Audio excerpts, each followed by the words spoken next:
Welcome back to Pleopod, where we explore the cutting edge of tech. Today, we're diving into a fascinating concept: local-first podcast pipelines. It sounds intriguing, Arman. For our listeners who might be new to this, can you break down what local first means in this context? Absolutely. Local-first software, at its core, prioritizes local data storage and processing. Think offline functionality and faster performance, because the data is right there on your device.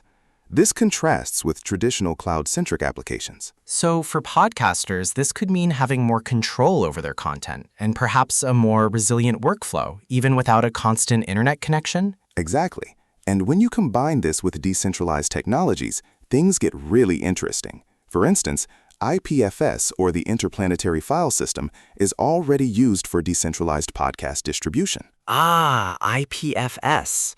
So instead of relying on a single central server, podcasts could be distributed across a network, making them more robust and censorship-resistant.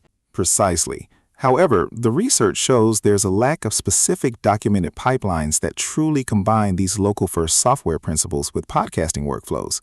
Most existing podcast hosting and distribution platforms are still quite centralized. That's a key point.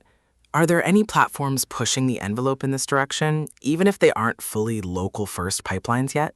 We're seeing open-source initiatives. Pleopod, for example, is an open-source podcasting platform that integrates with the Fediverse, hinting at more decentralized possibilities.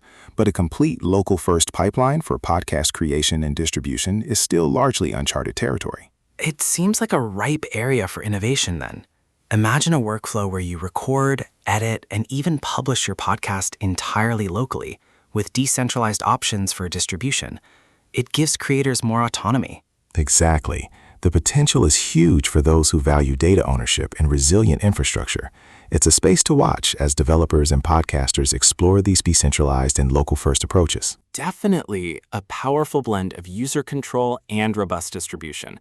Thanks for shedding light on this, Arman. My pleasure, Maya, and thank you to our listeners for tuning in.